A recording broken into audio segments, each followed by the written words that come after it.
エディンバラの石畳が雨に濡れ、白母の霧が街全体を柔らかなベールで包み込むとき、そこには時間の層が重なり合う音が聞こえてくる。足元の石は何世紀もの歩行者の足音を蓄え、遠くの城壁からは遠い過去の号令がかすかに反響する。その風景は、単なる観光名所という枠を超えて、生きた博物館としての息吹を放っている。先史時代の痕跡は、丘の斜面に残された小さな比喩や、岩陰に刻まれた古代の文様に見ることができる。これらは、まだ文字が存在しない時代に人々が自然と対話し、星空の下で語り合った証拠だ。7世紀になると、北方の部族が集団に防衛拠点を築き、現在のエディンバラ城の原型となる要塞が土と石で形作られた。その要塞は、荒れ狂う風とともに鳴り響く角笛の音とともに、遠く離れた海岸線から来た侵略者の影を追い払った。中世に入ると、エディンバラは王権と文化の交差点として急速に姿を変える。15世紀、ホリールード宮殿が王室の象徴としてそびえ立ち、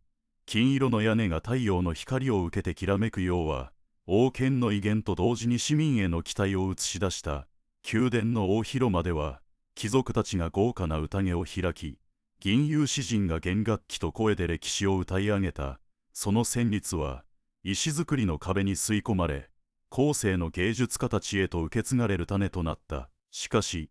5世紀から10世紀にかけての暗黒時代は、ローマ帝国の支配が崩れ、部族間の争いが絶えなかった。山岳地帯から流れ込む激しい戦闘の煙は、エディンバラの空を灰色に染め、住民は狭いクローズの中で身を潜めながら、次第に共同体としての結束を強めていった。9世紀後半、スコットランド王国がようやく統一されると、エディンバラは王座の守護者としての役割を担い、城壁は防御だけでなく、王権の正当性を示す象徴な構造へと昇華した。12世紀に入ると、市政が認められ、商業と教育の中心地として花開く。市場の露店では、羊毛の織物や皮革製品が並び、遠くの港町から運ばれた香辛料の匂いが混ざり合う。13世紀、エディンバラ大学が創設され、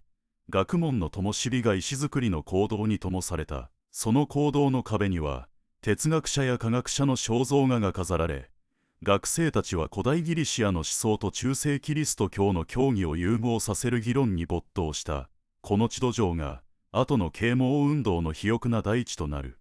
エディンバラの都市構造は、旧市街と新市街という2つの顔を持つことで知られる。1995年にユネスコ世界遺産に登録された旧市街は、迷路のように入り組んだ狭い路地と、クローズと呼ばれる閉鎖な通路群が特徴だ。石壁に覆われた通路は、かつての交易路としての機能を失いながらも、今や観光客が歴史の息吹を肌で感じる舞台となっている。高層の灯籠が密集し、屋根の先頭が霧の中に突き刺さるようは、まるで時間が逆流したかのような錯覚を与える。その対象な新市街は、18世紀後半にジェームズ・クレイグがジョージ・アンサマ式の計画都市として設計した。整然とした格子状の道路は、幾何学な美しさと実用性を兼ね備え、当時の最先端都市計画の成果を示す。新市街の建物は金星の取れたファサードと白い石灰岩の外壁が調和し、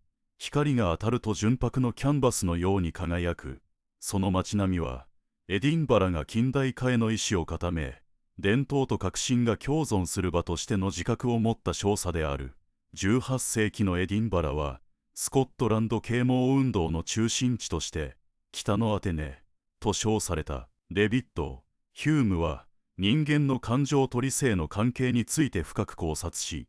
アダム・スミスは見えざる手の概念を提唱した。彼らの思想は、カフェの温かな灯の下で熱烈に議論され、紙とインクの匂いが漂う書斎で新たな経済理論が練り上げられた。その結果、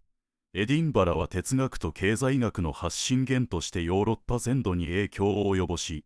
地刺激が街全体に波紋のように広がった。宗教改革の波もまた、この街に深い痕跡を残した。16世紀、ヨハネ・カルバンの思想が浸透し、聖公会と長老派の対立が激化した。地下道、メアリー、キングス、クローズには、迫害を逃れた信者たちが隠れ住むための小さな部屋が多数作られ、今日ではゴーストツアーとして観光客に恐怖と歴史の二重層を提供している。信仰の葛藤は、町の精神構造に厳格さと情熱という二面性を植え付け、スコットランド特有のアイデンティティを形作った。現代に至るまで、エディンバラは祭り文化の宝庫として世界に名を馳せている。年間を通じて12の主要な祭りが開催され、その頂点は8月に開かれる芸術祭だ。1947年、第二次世界大戦後の荒廃したヨーロッパに平和と文化の再興を願って創設されたエディンバラ国際祭は、クラシック音楽やオペラ、演劇、ダンスといった最高峰の芸術が披露される舞台となった。壮麗なオペラハウスのカーテンが上がる瞬間、観客の心は時間を超えて過去と未来を結びつける。公式の祭りに寄り添う形で誕生したエディンバラ、フリンジは、審査や招待の枠に縛られない自由な表現の場として世界最大級の規模を誇る。2019年には3841もの公演が行われ、300万人以上の観客が街中のカフェや路地裏、小さな劇場に足を踏み入れた。その光景は、石畳の上に無数の光が散りばめられた星空のようであり、芸術が日常に溶け込む瞬間だった。若手アーティストは、古い石壁に投影された映像とバグパイプの哀愁が交錯する音楽を合わせ、観客は予測不能な感動に胸を打たれた。エディンバラ城を背景に展開されるロイヤル、エディンバラ、ミリタリータトゥーは、バグパイプの荘厳な音色と軍楽隊の完璧なパレードが織りなす儀式である。赤い制服に身を包んだ兵士たちが、城壁の石段を登りながら鼓笛隊の音に合わせて歩調を合わせるようは、スコットランドの誇りと伝統が視覚と聴覚の両方で訴えかける。世界100カ国以上にライブ配信され、遠く離れた視聴者の心にも同じ鼓動が届く。年末にはホグマネイという新年祭が街全体を熱狂の渦に巻き込む。12月30日から1月1日にかけて、通りはトーチパレードの炎で照らされ、ストリートパーティーのリズムが夜空に響く。人々は古い慣習と新しい音楽を融合させ、過去と未来を同時に祝福する。その光景は、時間の輪が永遠に回り続ける象徴である。文学の街としてのエディンバラも忘れてはならない。ウォルター・スコットは、霧深い街角で民族女子詩を紡ぎ、ロバート・ルイス・スティーブンソンは冒険小説の舞台としてこの街を選んだ。さらに、現代の魔法使いとして知られる作家は、エディンバラの古い図書館や石造りの校舎からインスピレーションを得て、世界なベストセラーを書き上げた。2004年にユネスコ文学の街に認定されたことで、言葉と物語が街の血脈となり、訪れる者すべてに語りかける力を持つようになった。デジタル化への対応は、パンデミックという未曾有の危機を契機に加速した。フリンジ、オンラインというプラットフォームが導入され、現地に足を運べない観客でもバーチャルリアリティでステージを体感できるようになった。スクリーン越しに映し出される街の風景は、リアルと仮想が交錯し、観客は自宅の椅子に座りながらも、石畳の上を歩いているかのような臨場感を味わう。また、インスタグラムや TikTok といったソーシャルメディアが活用され、若年層のフォロワーが急増し、街の魅力がデジタル空間でも拡散された。持続可能性への取り組みも顕著だ。2022年に掲げられたグリーンフェスティバル宣言は、再生可能エネルギーの導入やプラスチック削減を目指す具体な施策を示した。祭り期間中のステージは太陽光パネルで電力を賄い、リサイクル可能な素材で作られた装飾が使用された。環境負荷を最小限に抑える努力は、参加者の意識改革にもつながり、エディンバラ全体がエコロジーのモデルケースとして評価されている。多様性と包摂性の推進も重要なテーマだ。LGBTQ+ やマイノリティコミュニティを支援するイベントが増え、あらゆる背景を持つアーティストが自分らしく表現できる場が提供されている。例えば、伝統なバグパイプの旋律にエレクトロニックミュージックを融合させた新しいスタイルは、若い世代や国際な観客に衝撃を与え、古典と現代の橋は多種として高く評価された。食文化への注目も高まり、エディンバラ、フード、フェスティバルやスコッチ、ウイスキー、エクスペリエンスが開催されると、街は味覚の祭典へと変貌する。地元のシェフが季節の食材を使い、伝統なハギスや新鮮なシーフードを創作料理に昇華させる様子は、観客の舌だけでなく心にも深い印象を残す。ウイスキーの蒸留所見学では、熟成された琥珀色の液体が歴史と土地の物語を語り、飲む者はその一滴にスコットランドの魂を感じ取る。これらの活動は、単なる文化楽しみを超えて、地域経済に莫大な効果をもたらす。祭りの期間中、ホテルは満室となり、レストランは予約で埋まる。年間で約3億ポンドという巨額の経済効果がスコットランド全体を支え、多くの雇用が創出され、地域コミュニティの活性化に寄与している。観光客の増加は、地元の職人や小売店に新たな市場を提供し、伝統工芸品の需要が再燃する結果となった。しかし、課題も顕在化している。観光客の急増は住民の日常生活に影響を及ぼし、住宅価格の上昇や生活費の高騰を招く。アーティストの待遇改善や、持続可能な観光モデルの構築が求められる。エディンバラ市は、ユネスコ世界遺産の保護と観光開発のバランスを慎重に検討し、デジタルアーカイブの構築や歴史建造物の修復計画を進め、文化遺産を次世代へ引き継ぐ努力を惜しまない。エディンバラの歴史は、古代ローマ時代から続く層の上に、啓蒙主義という知光が降り注ぎ、そこに現代の自由な芸術精神がさらなる光を放つ街だ。旧市街の混沌とした美しさと、新市街のリチな秩序が対極にありながら共存し、二つの空間が相互に補完し合うようは、エディンバラのアイデンティティそのものを体現している。この街の研究は、スコットランドの国家形成や宗教改革、産業革命といったヨーロッパ史の重要転換点を理解する鍵であると同時に、世界最大規模のフェスティバル運営ノウハウは、文化政策や地域活性化のモデルケースとして他都市に示唆を与える。エディンバラは、歴史景観を保存しつつ新しい価値を創造し、多様な人々を受け入れる挑戦を続けることで、永遠に魅力であり続ける理由を持っている。将来にはデジタルとリアルの融合がさらに進化し、世界中の創造性が交差するハブとしての役割が強まるだろう。教育プログラムの充実や次世代の文化人材育成、国際都市ネットワークの強化は、エディンバラが単なる観光地を超えて、人類の文化記憶を保存し、同時に未来を創造する場所であり続ける礎となる。霧に包まれた美しい街並みの中で、歴史と現代が溶け合う瞬間を体感したとき、訪れるすべての人は過去への敬意と未来への想像力を呼び覚ます。生きた博物館であり、情熱な舞台でもあるエディンバラの物語は、絶え間なく書き換えられ、豊かに成長し続ける。石畳の道を歩き、バグパイプの音色に耳を澄ませ、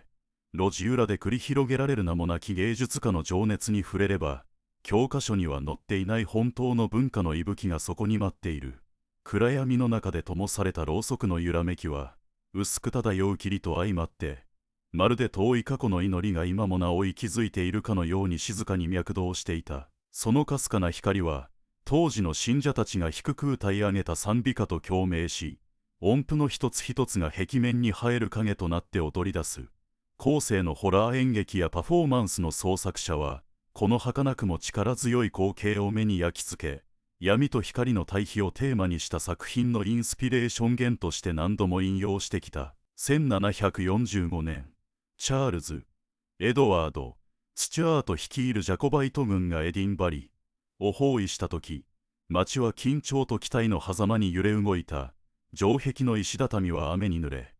足元からは冷たい霧が立ち上がり、砲声と鼓笛の響きが遠く山々に反射した。市民と兵士は互いの顔に刻まれた決意を見つめ合いながら、手に持った火縄銃や木製の盾を交わし、共同作業で防衛線を築き上げた。その瞬間、心の奥底で燃え上がる自由への渇望が、血潮と同じ速さで流れ込んだ。戦いが終結した後、街は新たな象徴として、自由の鐘と呼ばれる大鐘を新設した。この鐘は重厚な青銅製の胴体に古代ローマの凱旋門を思わせる装飾が施され、毎年7月に行われる解放祭の際には、鐘の深く澄んだ音色が霧に包まれた街全体へと広がった。その音は遠方のスコットランド各地へと届き、山岳部の谷間にこだますると同時に、聞く者の胸に連帯感という温かな炎を灯した。この時代に生まれた民謡は、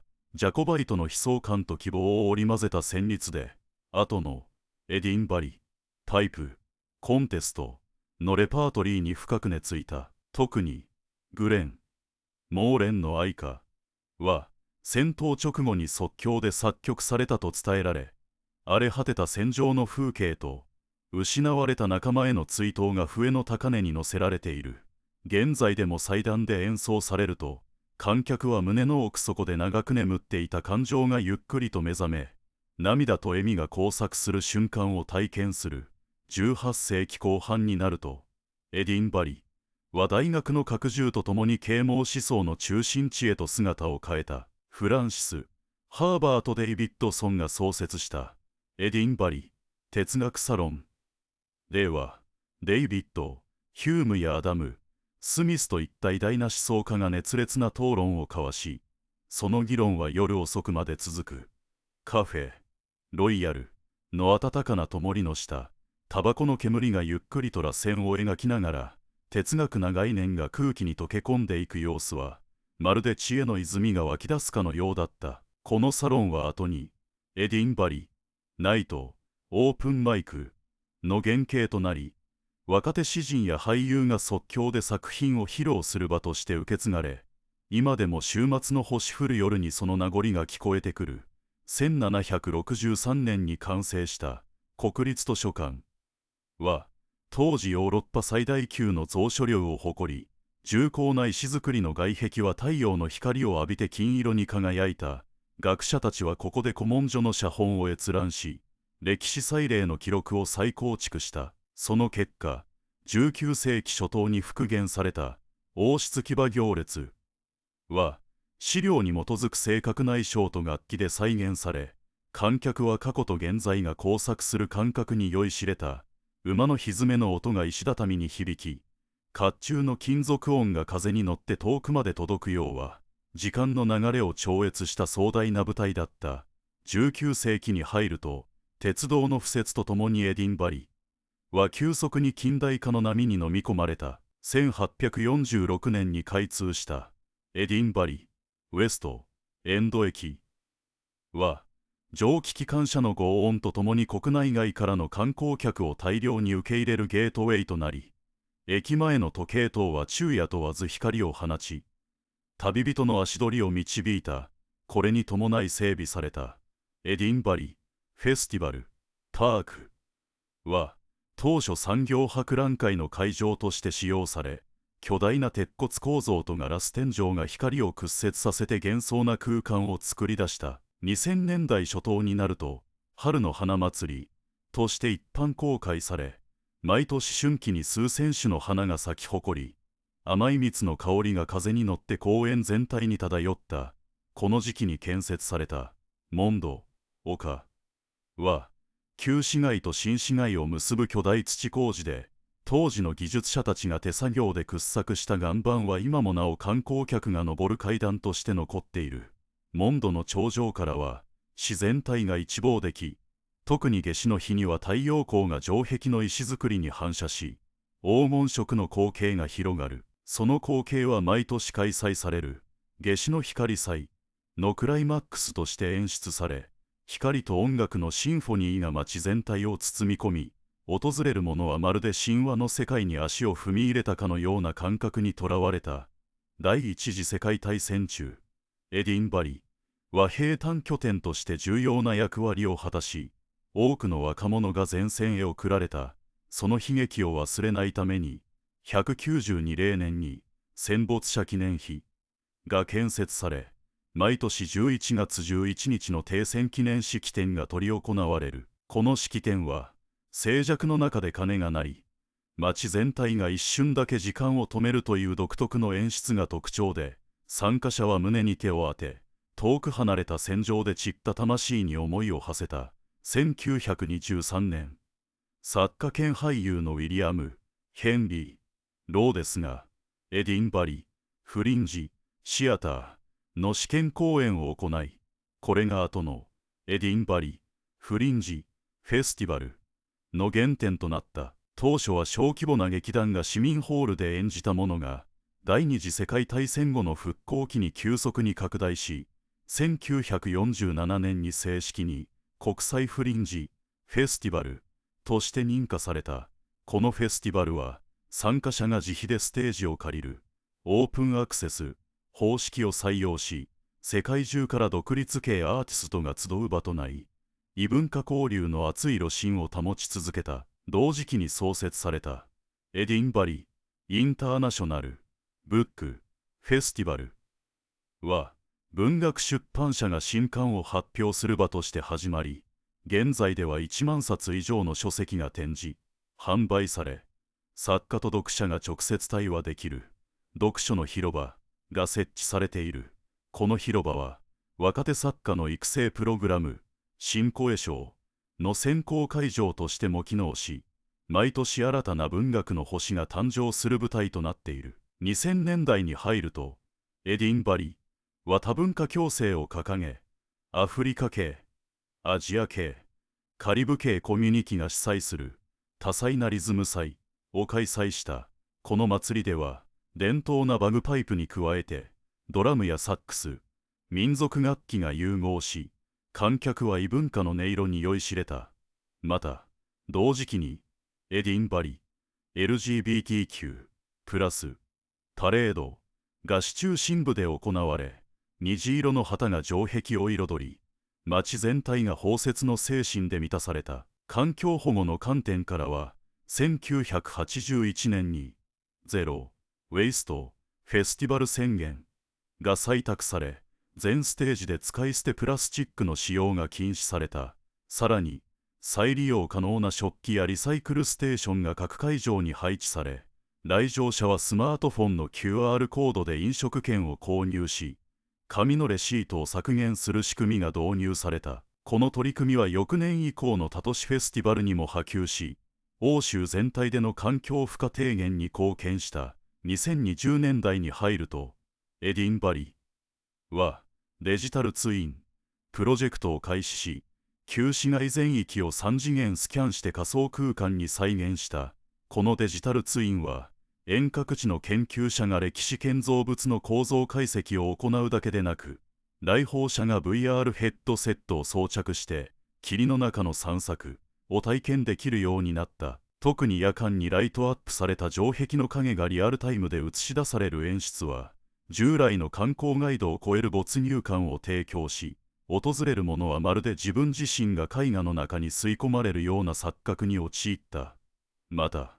AI が生成したバーチャルフリンジプログラムでは、過去10年分の公演データを学習し、未公開の脚本や演出アイデアを自動提案するシステムが稼働している。このシステムは、若手クリエイターが自らの作品を試す場として活用され、実際のステージに昇格するケースも増えている。アルゴリズムが提示する斬新な構図や音響効果は、従来の枠組みを超えた新しい芸術表現の可能性を示唆し、観客は常に驚きと感動の連続を味わうことができる。エディンバリ市は、学校教育と祭り文化を結びつけるフェスティバル、エデュケーション、プログラムを展開している。小学生向けには、歴史探検隊というカリキュラムがあり、子どもたちは城壁の模型を組み立てながら、過去の戦闘や交易のシーンを演じることで、歴史の重みと自らの存在を結びつける体験を得る。中学生は、音楽と社会講座で、バグパイプの歴史と現代ポップスの融合を学び、実際に楽器を演奏する機会が提供される。高校生向けには、イベント、マネジメント実習があり、フェスティバル期間中のボランティアスタッフとして運営の裏側を体験し、企画、運営、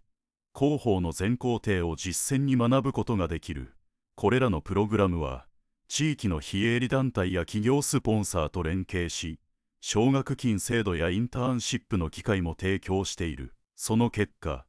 エディンバリ出身の若手プロデューサーやアーティストが国内外で活躍し、町の文化産業の国際プレゼンスが高まっている。彼らの成功は次世代への同票となり、故郷への愛着と世界への挑戦心を同時に育んでいる。ブレグジット後の欧州関係において、エディンバリはヨーロッパ文化都市ネットワークの中心拠点として機能している。毎年開催されるヨーロッパフェスティバルサミットでは、パリ、ローマ、ベルリンなど主要都市の文化担当者が集まり、資金調達や観光持続性といった共通課題について意見交換を行う。このサミットの成果として、共同で欧州デジタルアーカイブの構築が進められ、各都市の歴史資料がオンラインで相互閲覧可能となり、研究者や一般市民が手軽に過去の証拠に触れられるようになった。さらに、エディンバリは、シルクロード、アート、コラボレーションの一環として、中国、北京やインド、チェン内の芸術団体と共同公演を企画し、東西の伝統楽器が同時に演奏される、またが文化交響曲を実現した。このプロジェクトは、観客に異文化理解の重要性を訴えると同時に、国際な観光客の誘致にも寄与し、街の経済循環を活性化させた。大型フェスティバルに加えて、エディンバリは1年を通じて季節ごとのテーマイベントを開催している。春の桜とともりの夜祭りでは、市内の公園に約300本の桜が植えられ、夜になると LED ライトが花びらを柔らかく照らし、和風の屋台や茶道体験が提供される。夏の海辺の音楽祭では、港湾地区でジャズバンドやサーフミュージックが演奏され、潮風とともに音楽が波紋のように広がる。秋の収穫祭では、地元農家が自慢の根菜や果実を販売し、伝統なスコットランド料理のワークショップが行われ、訪れた人々は豊かな味覚と季節の移ろいを体感した。冬の氷の彫刻祭では、凍った川面に巨大な氷像が並び、ライトアップされた光と影のコントラストが観客を化かした。これらの小規模イベントは、地域住民の参加意欲を高め、観光客の滞在期間を延長させる効果がある。特に、地元の手工芸品や食品が直接販売されるマーケットは、経済な波及効果を生み出し、年間で数百万ポンドの売上増加に貢献している。訪れた者は、単なる観光以上に、街の生活そのものに触れ、心の奥底で新たな記憶が芽生えるのを感じるだろう。エディンバリは、古代ローマの駐屯地から始まり、王権の争い、啓蒙思想、産業革命、そしてデジタル時代へと絶えず変容を遂げてきた。その過程で培われた祭り文化は、単なる娯楽に止まらず、社会合意形成や経済活性化、環境保全、国際交流の重要なツールとして機能している。今後、エディンバリは、持続可能な創造都市として3本柱を進化させることが期待される。第一に、歴史建造物と最新テクノロジーのシームレスな統合。第二に、多様な文化背景を持つ市民と訪問者が共に創造できるインクルーシブなプラットフォームの拡充。第三に、環境負荷を最小化しつつ、地域経済を循環させるエコフェスティバルモデルの確立だ。これらのビジョンが実現すれば、エディンバリは単なる観光名所を超えて、世界中の都市が参考にできる文化と持続可能性の実験場となるだろう。過去の霧が未来への光を導くように、エディンバリの祭りは常に新しい物語を紡ぎ続ける。街角で聞こえるバグパイプの旋律、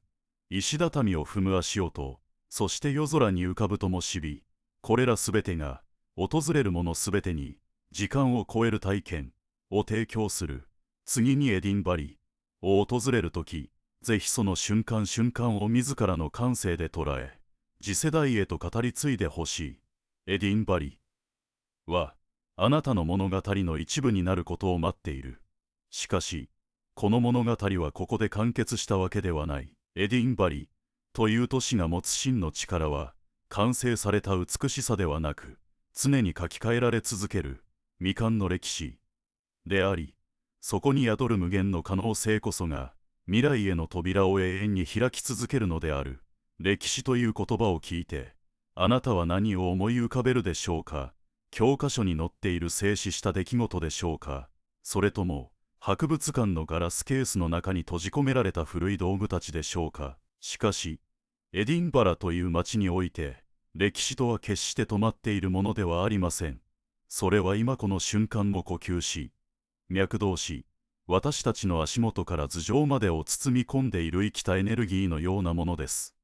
ここでは、これまで語り尽くせなかった深層な歴史のエピソードと、現代の都市計画がどのようにしてこの町の文化なアイデンティティを再定義しているのかについて、さらに深く、濃密に掘り下げていきましょう。まず、あなたをエディンバラの地表の下へと誘いましょう。そこには、私たちが歩いている石畳の道とは別に、もう一つの町が静かに眠っています。忘れられた地下都市の記憶、サウスブリッジの深淵です。かつてこの町が急速に拡大していった時代、人々は効率を求め、古い路地や家屋をそのまま埋め立て、その上に新しい道路を建設するという大胆な手法を取りました。その結果、かつての生活空間は暗闇の中に封印され、文字通りの地下都市となったのです。特にサウスブリッジの地下に広がる空間に足を踏み入れると、そこにはひんやりとした湿った空気が漂い、壁からは長い年月を経て染み出した記憶が滴り落ちているように感じられます。ここはかつて貧困層の人々や日々の糧を求める商人がひしめき合っていた場所でした。地上に華やかな王室の歴史がある一方で、地下には社会な格差の底辺で生き抜こうとした人々の泥臭くも切実な生活がありました。暗い路地、狭い部屋、そして絶え間ない湿気。当時の人々がどのような思いでこの薄暗い空間で過ごしていたのか、想像するだけで胸が締め付けられるような感覚に陥ります。この地下空間は、長い間、都市の忘れ去られた記憶として闇に葬られていました。しかし近年、この場所は単なる遺跡としてではなく、歴史な保存と観光資源としての活用という新しい命を吹き込まれました。ここで展開されているのは、単なるガイド付きの観光ツアーではありません。当時の生活様式を徹底に再現した没入型の歴史演劇です。観客はかすかな灯に照らされた地下道を歩きながら、18世紀の劣悪な衛生状態や闇に潜んでいた犯罪組織の陰謀、そしてそこで生き抜いた名もなき人々の物語を肌で、耳で、そして心で体験します。これは地上で繰り広げられる華やかなお祭りの裏側に必ず存在する影の歴史を直視させる試みです。光があるところには必ず影がある。その両面を認めることで初めて都市の真の姿が見えてくる。このような負けの遺産の再評価はエディンバラという町が持つアルタネの誠実さの表れだと言えるでしょう。栄光ある王室の物語だけでなく、虐げられた人々や歴史の教科書から消し去られた生活者の記憶を大切に保存すること、それによって現代の市民は自分たちのルーツにある多様で複雑な人間ドラマを再認識し、より深い人間愛を育んでいるのです。視点を地上に戻し、今度はこの町の地な精神について考えてみましょう。エディンバラが北のアテネと呼ばれた最大の理由は、18世紀に花開いたスコットランド啓蒙主義にあります。デイビッド・ヒュームやアダム・スミスといった世界を変えた思想家たちが、この町の至る所にあるカフェや静かな書斎で激しい議論を戦わせていました。彼らが追求したのは、理性による世界の理解と人間の本質への問いかけでした。近代経済学や哲学の基礎が築かれたこの地には、チナ好奇心という名の文化な DNA が深く刻み込まれています。驚くべきことに、この地な伝統は、現代のフェスティバル文化の中にも色濃く受け継がれています。現在の市街地を歩けば、現代版の地サロンとも呼べる小規模な読書会や哲学討論会が、古びたパブや埃っぽい古書店を拠点に、日常に開催されている光景に出会えます。特に、フリンジ期間中に合わせて行われるアイデアマーケットは圧巻です。そこには、前衛な芸術家だけでなく、最先端の科学者や社会学者が集まり、都市の未来や人類の在り方について、夜が明けるまで激論を交わしています。例えば、人工知能時代の倫理をテーマにした討論会を想像してみてください。そこでは、伝統なスコットランドの法哲学という古きを基地へと、最新のテクノロジー論という鋭い視点が激しくぶつかり合います。古い価値観を否定するのではなく、新しい視点と融合させることで、全く新しい倫理な枠組みが提案される。このように、エディンバラは単に過去の知識を保存して展示する博物館のような街ではありません。常に新しい知を生産し、問いを立て、答えを探し続ける、生きた大学としての機能を維持し続けているのです。さて、エディンバラの街を彩る視覚な象徴について触れないわけにはいきません。それは、スコットランドの誇りであるキルトです。祭りの期間中、街中を彩る色鮮やかなタータンチェックのスカート。しかし、キルトは単なる伝統衣装ではありません。それは一族の誇りであり、時には政治な抵抗の手段であり、そして何よりも、自分たちが何者であるかを示すアイデンティティの象徴として、非常に複雑な歴史を歩んできました。かつて、イギリス政府によってキルトの着用が厳しく禁止されていたくらい時代がありました。文化を奪うことで精神を支配しようとする権力に対し、人々はどのようにして自分たちの誇りを守り抜いたのか、その過程には、したたかな文化な生存戦略がありました。禁止されればされるほど、その価値は高まり、密かに受け継がれることで、キルトは単なる服を超えた国民な誇りへと昇華していったのです。現代のエディンバラでは、このキルトにさらなる進化が起きています。伝統なタータンチェックのパターンを尊重しつつ、現代なハイテク素材を取り入れたり、アシンメトリーな斬新なデザインを加えたりしたネオキルトが登場し、若者たちの間で新しいファッションとして再定義されています。これは、伝統を盲目に守り、形式化させるのではなく、時代に合わせて柔軟に更新し続けることで、文化を死滅させないという、エディンバラ流の生存術なのです。また、フェスティバル期間中には、世界中から集まった人々が、自分たちの国の伝統衣装を身にまとい、キルトを履いた地元住民と肩をなべて歩くという、多文化共生の美しい光景が見られます。ここでは、キルトは自分たちだけを区別するための履いた内装ではなく、他者の文化を歓迎し、互いの違いを認め合うための共通の言語として機能しています。伝統が、壁ではなく橋になる。それこそが、この街が世界に開かれている理由の一つです。しかし、このような世界な人気と急速な観光客の増加は、エディンバラに大きな経済利益をもたらした一方で、オーバーツーリズムという深刻な課題も突きつけました。特に、迷路のように入り組んだ旧市街の狭い路地では、住民の静かな生活圏と、観光客が押し寄せるルートが激しく衝突しています。朝から晩まで絶え間なく続く喧騒、ゴミの問題、そして生活コストの上昇、静穏な生活環境を維持することが困難になるケースが増え、街の持続可能性が問われる事態となりました。これに対し、市当局と住民コミュニティは、非常に戦略な分散型観光モデルを導入しました。これは、ロイヤルマイルのようなあまりにも有名な中心地に観光客を集中させるのではなく、あえて市街地の外縁部や、地元の人しか知らないような隠れた名所へと、緩やかに誘導する戦略です。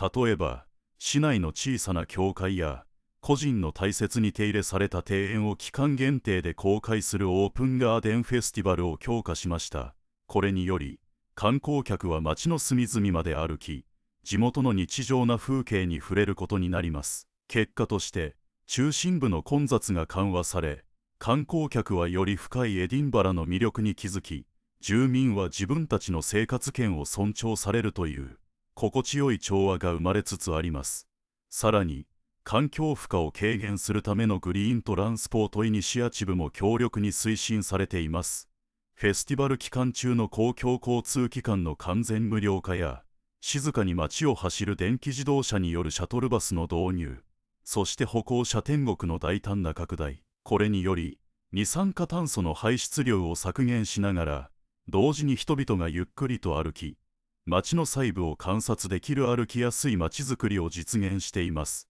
環境への配慮と観光の発展を両立させるこの取り組みは、未来の都市計画のモデルケースとなるでしょう。次に、この街を包み込む音の世界についてお話ししましょう。エディンバラの音風景を定義するのは、間違いなく、空気を震わせるバグパイプの力強い音色です。その音を聞いた瞬間、人はスコットランドの荒野や激動の歴史を思い起こします。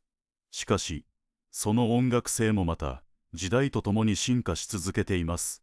かつての伝統な軍楽隊のスタイルだけではなく、現代ではジャズの即興性やロックの激しさ、さらにはエレクトロニックミュージックの緻密なビートと融合したハイブリッドケルトという新ジャンルが誕生しています。市内の音楽学校では伝統なバグパイプの奏法を厳格に教える一方で、シンセサイザーを用いた最新の音響合成を組み合わせた作曲コースが若者たちの間で絶大な人気を集めています。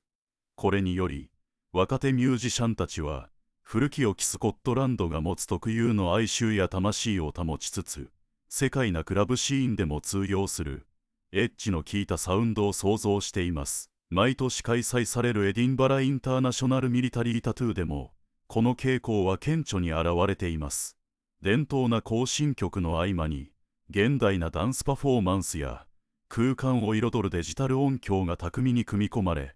視覚と聴覚の両面から伝統の行進が表現されています。これは単なる演出ではなく、音楽を通じて世代間の断絶を埋め、子供からお年寄りまであらゆる年齢層が共有できる文化体験を提供するための戦略なアプローチなのです。建築に目を向ければ、エディンバラの街並みはまるで壮大な建築様式の展示場のようです。中世の迷路のような旧市街と理性に計画され整備された新市街、この鮮やかな対比は都市計画の歴史における傑作と称賛されています。しかし、ここで本当に注目すべきは、そこに現代建築がどのように介入し、対話しているかという点です。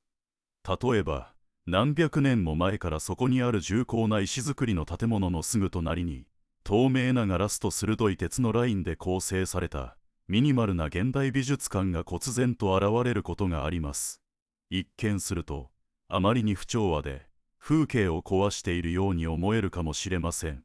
しかし、この不調和こそが、エディンバラの精神性を象徴しているのです。古いものを壊して新しくするのではなく、異なる時代の価値観をあえて隣り合わせに配置することで、時間の流れを可視化させている、過去と現在が同時に存在し、互いに刺激し合う空間、それこそがこの街の魅力です。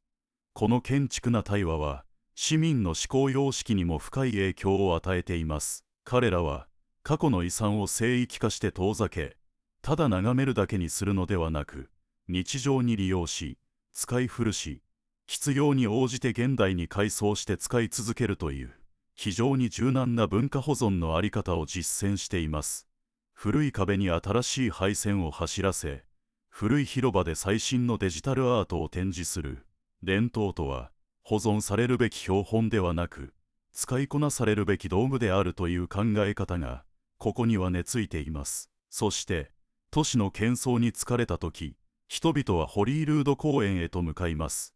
ここはエディンバラの人々にとっての精神な灰のような場所です。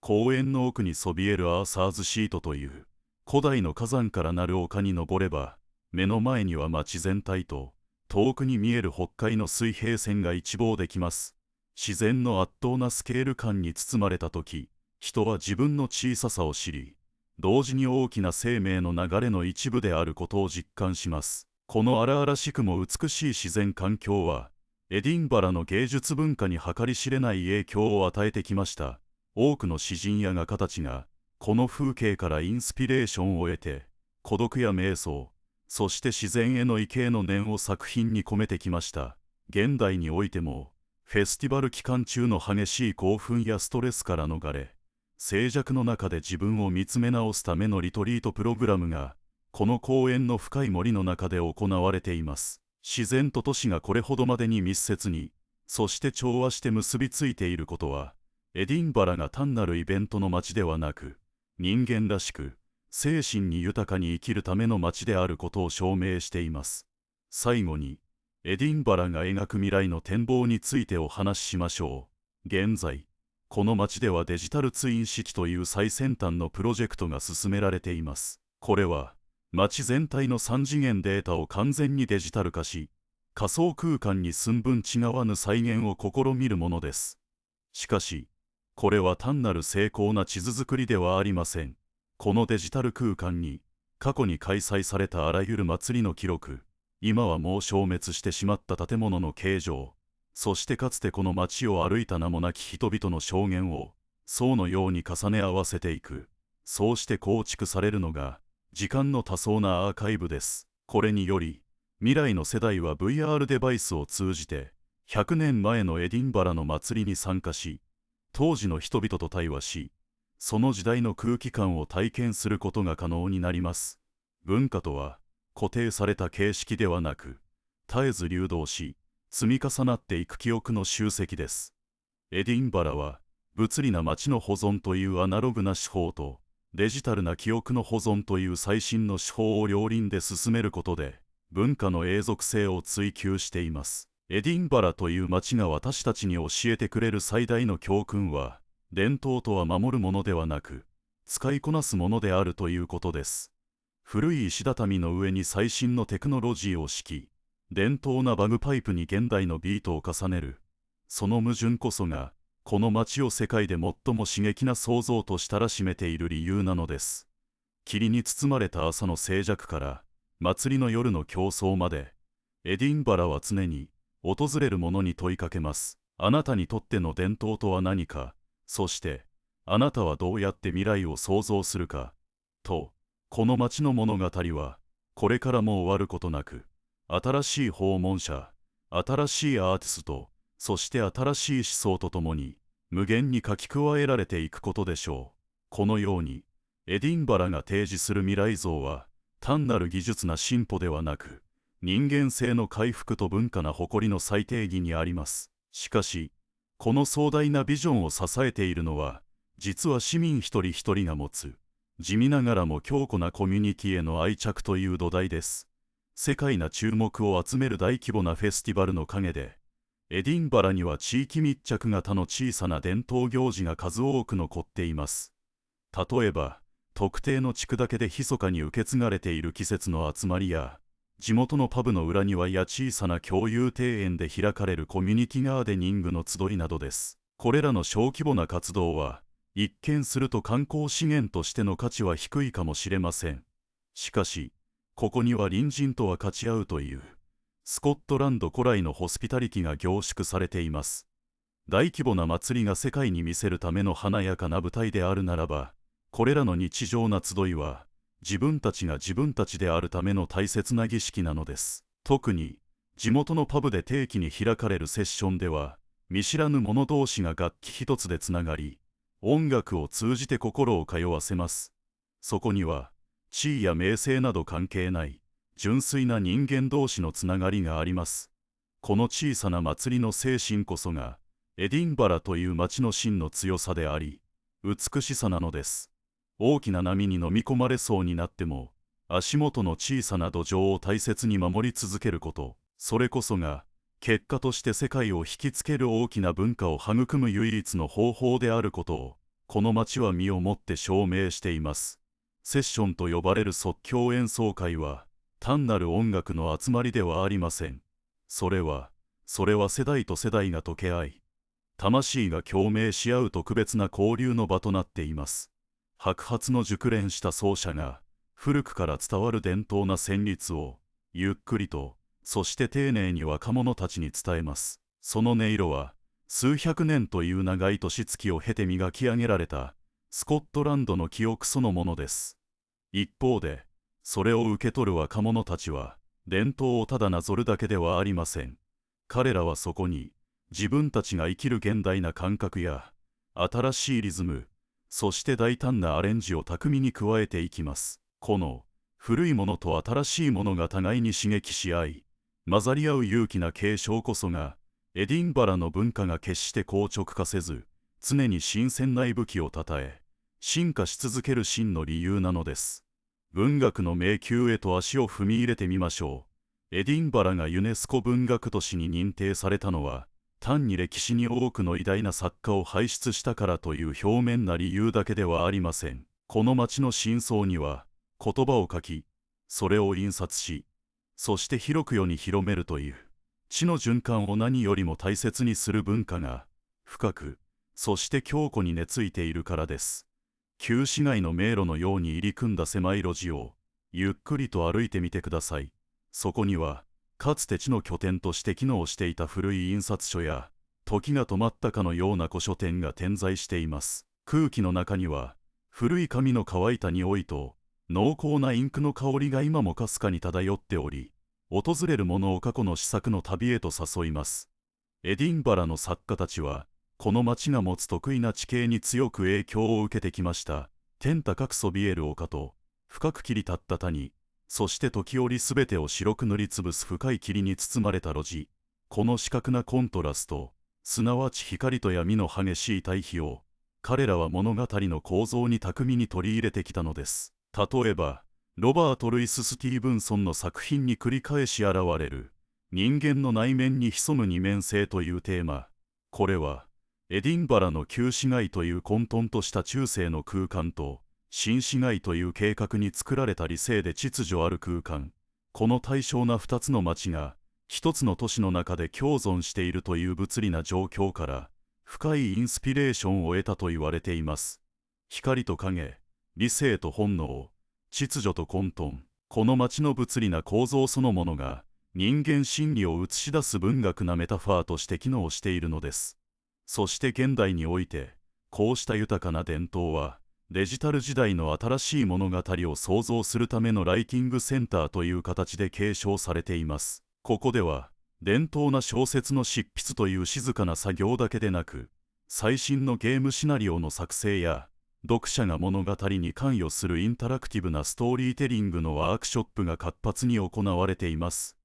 言葉という古くて新しいツールを用いて、いかにして未知の新しい世界を構築するか、その果てしない探求が、今この瞬間も続けられています。文化の多様性は、人々の食卓の上にも鮮やかに、そして美味しく現れています。スコットランドの伝統料理として名高いハギスは、もともとは厳しい自然環境の中で生き抜くための知恵から生まれた、質素で実用な料理でした。しかし、現代のエディンバラにおいて、ハギスは単なる伝統食に止まりません。それは現代な解釈と洗練された技術が加えられた、モダンスコティッシュキュイジーヌという新しい芸術へと進化を遂げています。北海の荒波に揉まれた新鮮な魚介類や、ハイランド地方の深い森で育った野生のゲーム肉、そして厳選されたオーガニック野菜、こうした地元の最高の食材を使い、フランス料理の緻密な技法や、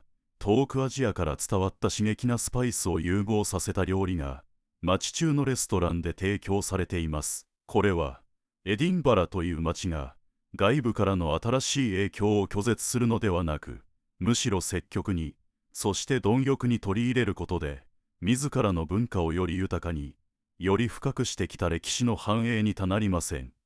また、ウイスキー文化についても、単に酒を飲むという習慣を超え、